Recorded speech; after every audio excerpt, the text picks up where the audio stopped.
మరోవైపు విజయవాడలో డయేరియా కేసుల పరిస్థితి నిలకడగా ఉన్నప్పటికీ ఓవైపు బాధితులు కోలుకొని ఇంటికి వెళుతుంటే మరోవైపు కొత్త కేసులు నమోదవుతున్నాయి. ఆ బ్రేకింగ్ ఇది. విజయవాడలో కోలుకుంటున్నారు డయేరియా బాధితులు.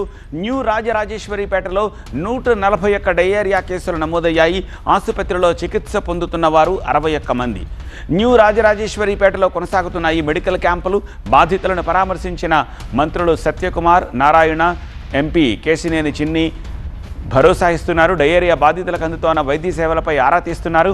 డయేరియాతో ఎలాంటి మరణాలు లేవన్నారు సత్యకుమార్. డయేరియా కేసులు ముందే గుర్తించి అలర్ట్ చేశామని చెప్పారు. ఇంటింటి సర్వేలు చేసి ముందస్తు చర్యలు తీసుకున్నామంటున్నారు మంత్రి. రెండో విడత టెస్టుల రిపోర్టులు రావాల్సి ఉందన్నారు.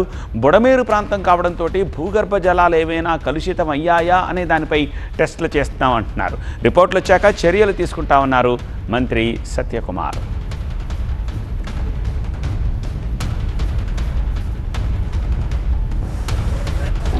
మొదట్లో 20 నుంచి 30 డయేరియల్ ఎపిసోడ్స్ వస్తూ ఉంటే ప్రభుత్వం తీసుకుంటున్న చర్యల కారణంగా వైద్య శాఖ సిబ్బంది కానీ జిల్లా యంత్రాంగం తీసుకున్న చర్యల కారణంగా తగ్గుముఖం పడతా ఉంది.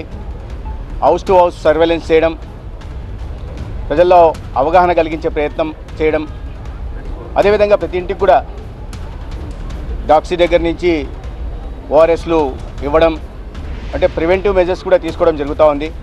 ఇప్పటిదాకా మొత్తం 141 కేసులు వచ్చాయి. ఒక 68 కేసుల దాకా యాక్టివ్ కేసులు ఉన్నాయి ఇక్కడ జీజీహెచ్లో, ఇక్కడ క్యాంపులో కూడా. కానీ ఆందోళన చెందాల్సిన అవసరం లేదు. వాటర్ శాంపిల్స్ని, స్టూల్ని కూడా శాంపిల్స్ తీసుకోవడం, పరీక్షల కోసం పంపడం జరిగింది. మొదటి విడత జరిగిన వాటిల్లో అన్నీ కూడా నెగిటివ్ వచ్చాయి. రెండో విడత కూడా మళ్ళీ పంపడం జరిగింది. బ్యాక్టీరియాలజికల్, బయాలజికల్, మైక్రోబియల్ టెస్ట్ల కోసం పంపించడం జరిగింది. ఇవాళ ఆ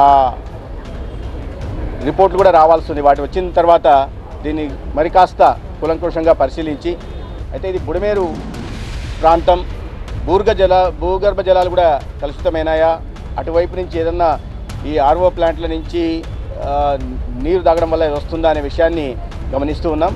అయితే ఈ పరీక్షల రిపోర్ట్లు వచ్చిన తర్వాత దీని మీద ఒక నిర్ణయం తీసుకొని దానికి తగిన విధంగా జాగ్రత్తలు తీసుకుంటాం.